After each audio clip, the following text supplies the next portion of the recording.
welcome to my channel, and of course welcome to your reading.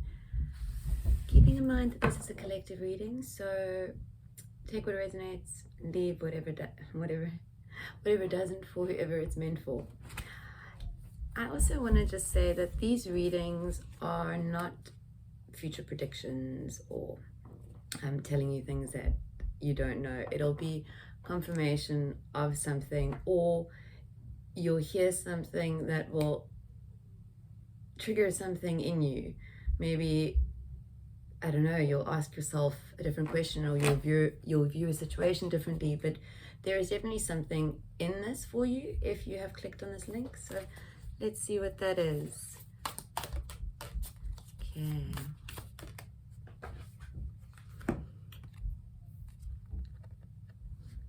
Kairos, I hope I'm pronouncing that correctly. I'll read from the book at the end, but I think this is very, very beautiful. There is something, I don't know, all-seeing, all-knowing coming through. I'm also getting like intense dragon energy from this for some reason. So yeah, but some intense dragon energy. So like rebirth, something has been, I don't know, shifting, ignited. I'm going to just pull a few oracle and then we'll do some tarot. They're saying, there we go. Okay. Just say yes.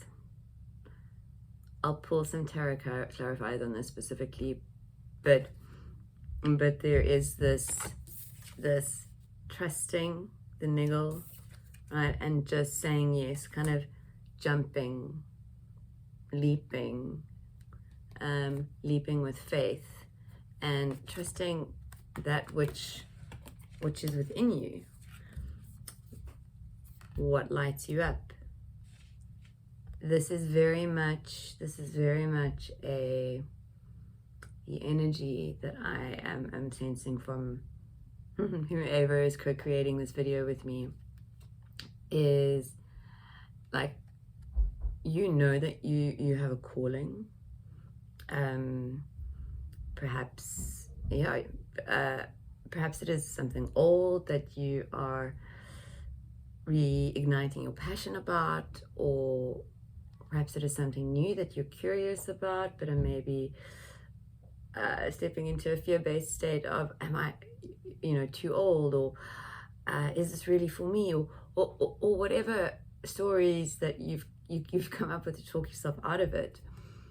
There is this calling, right? There is this calling, and there is also this time to call back your energy from places where it is not resonant for it to be. Energy, I don't like this term, but it is a very, how do I say this, effective way of communicating what I'm trying to say, which is energy vampire. Somebody that feeds off your energy, or somebody that almost, I don't know, keeps you in a rat race. There is this need to call back your energy. So it's more about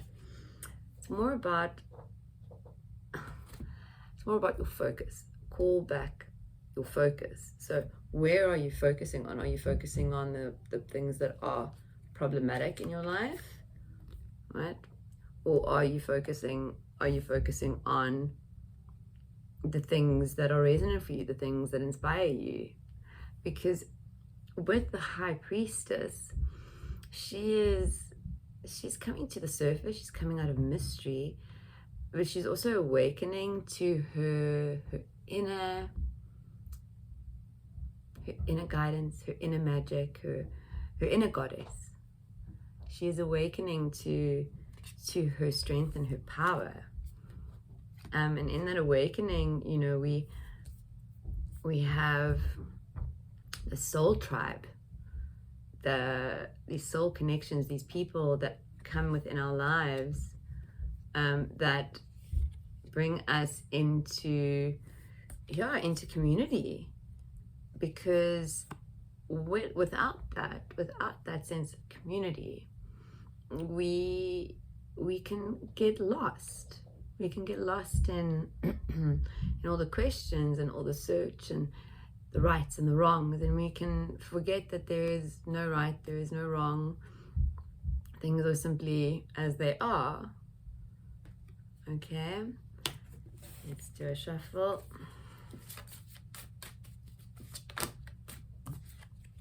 The Knight of Swords. Okay, bottom, top. Oh, Knight of Knight of Pentacles, Knight of Cups, the Star, Nine of Wands, Knight of Wands, and the Two of Cups, and the Page of Wands. Okay, let me just quickly, give me a second to talk about this.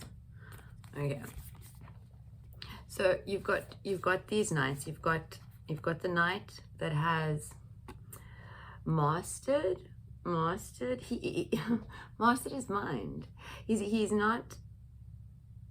hasn't quite reached the level of the queen or the king, but he has the momentum to get there, right? And that is I think what this reading is about, is follow your momentum, because it's not really about what you are creating or how perfect your creation is or how perfect you are doing whatever you are trying to do. It is more about taking the resonant steps in each moment, putting idea into action. And this energy is what we need to embody at this point.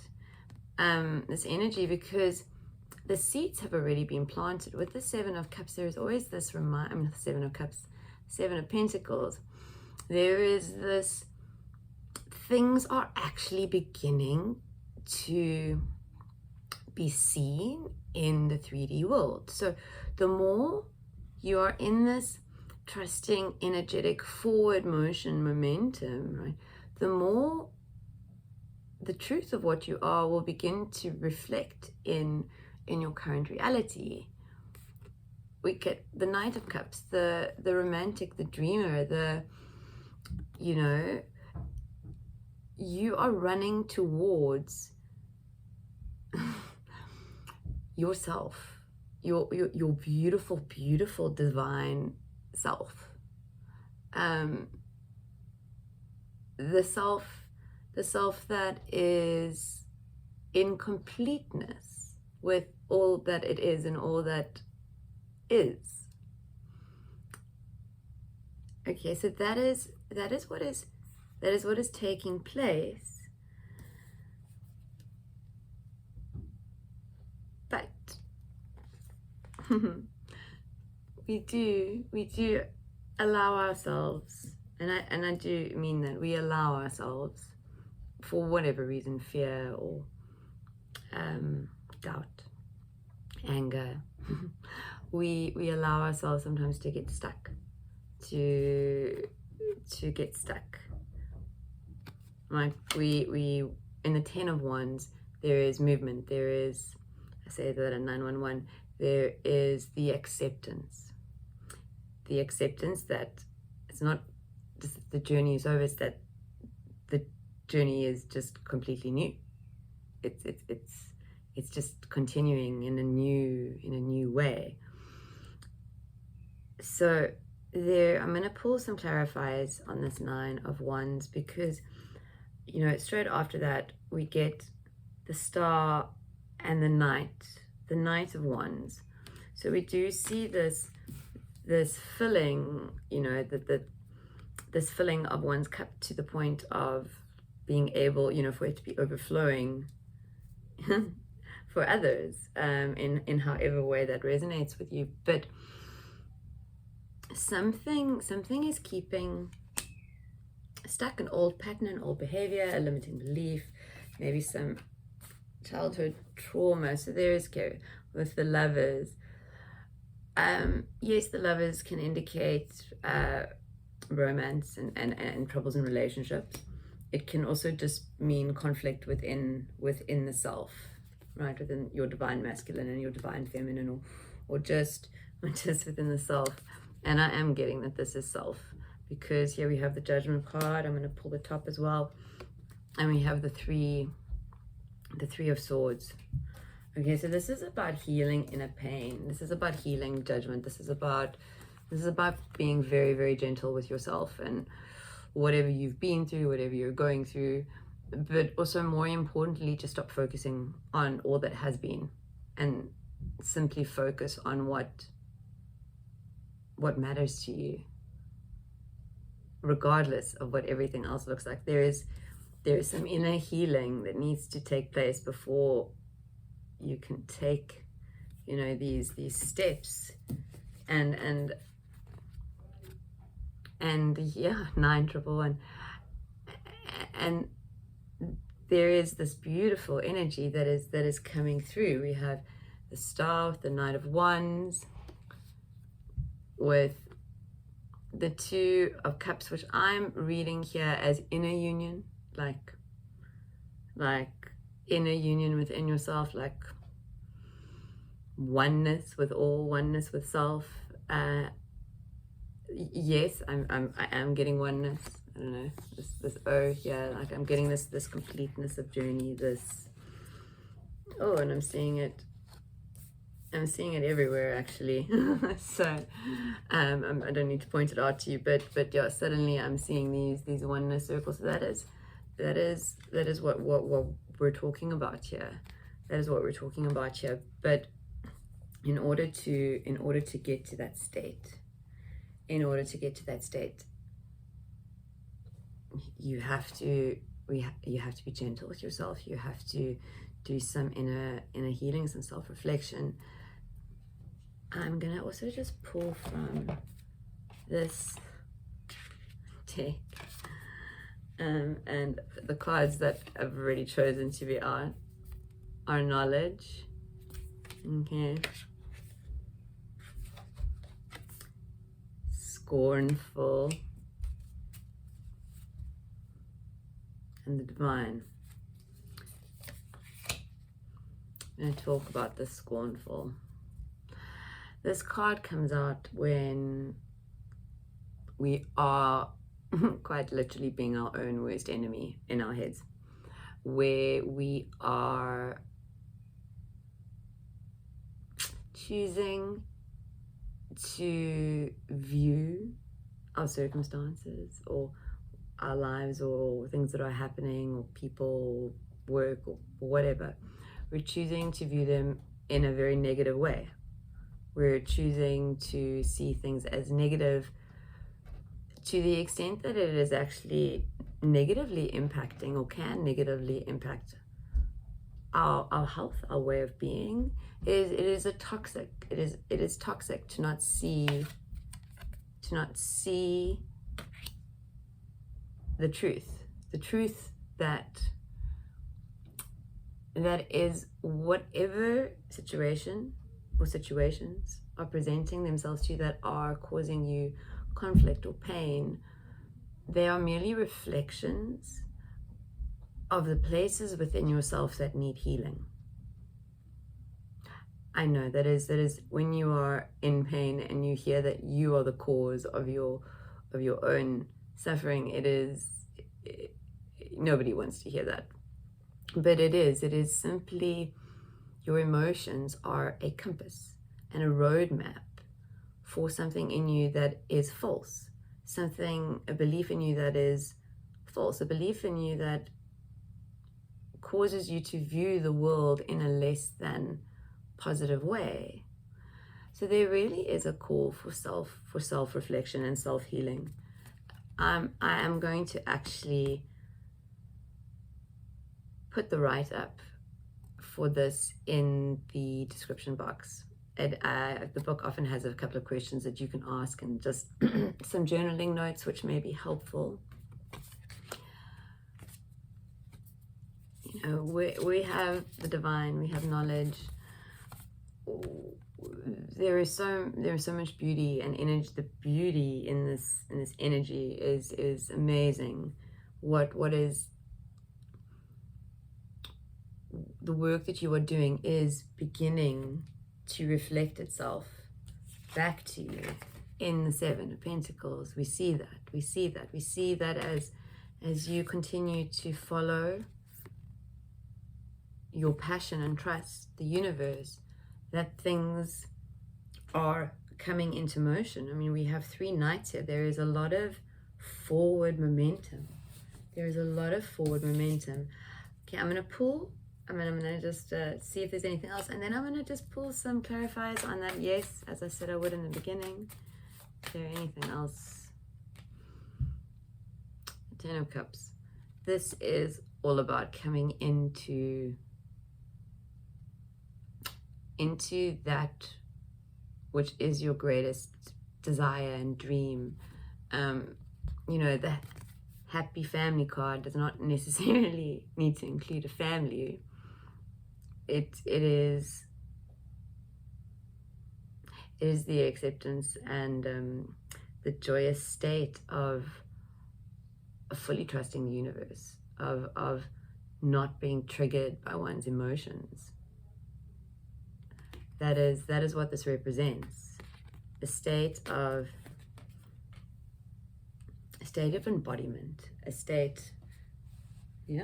healed state. Okay, so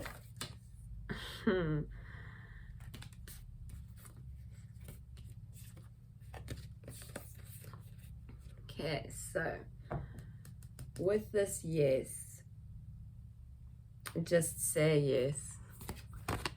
We have the Magician, the Two of Wands, the King of Swords.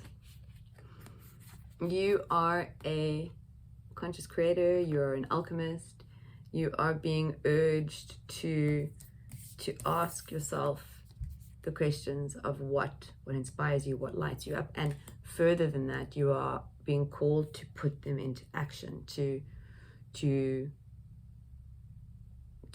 create. There's no other way to put it. You are being called to create, and to create imperfectly, because there is no such thing as imperfect. There is no such thing as perfect. You are being called to do whatever brings you joy, and not to, you know, you literally have. I'm not reading this card as it is read. I'm reading what is coming to me intuitively here, but the world is literally at your feet. Like, everything is, you are the master of your own universe. You are the master of your own universe. Can you see that drawing? Like, whatever you want to bring into existence in this world, that's what you do with your thoughts and how you think them, by mastering your thoughts. So just say yes. For me, this is give yourself permission to try a new way of being. Give yourself permission to try a new way of existing in this world. Okay, so I am going to quickly read this card, and yeah, then that will be that. Hopefully it doesn't take me too long to find it, but I have a feeling it may be at the end somewhere.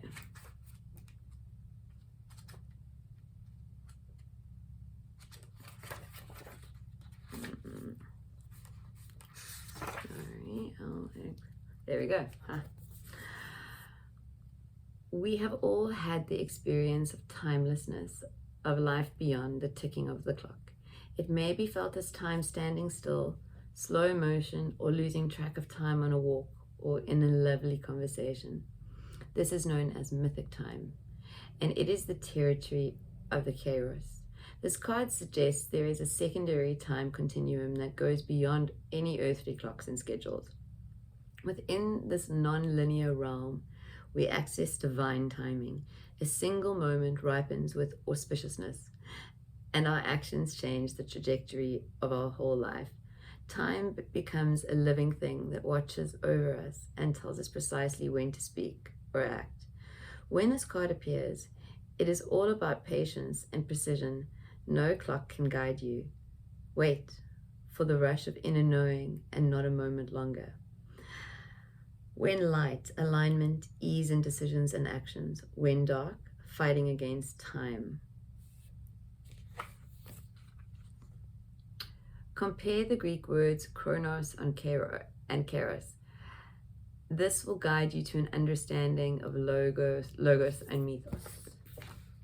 I really hope I'm pronouncing these correctly. The word evil comes from the root unripe.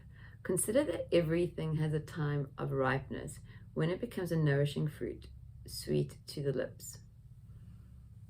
Okay, and the keywords here are mythic time and synchronicity.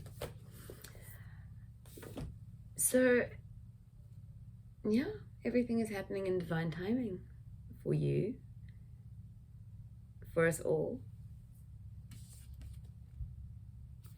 And yeah, see? Saying don't spin out for too long in this phase. You can stay here as long as you want, but it really isn't necessary. I will add that right up in the description box, and hopefully it will be helpful to you. Have a beautiful now. Bye-bye.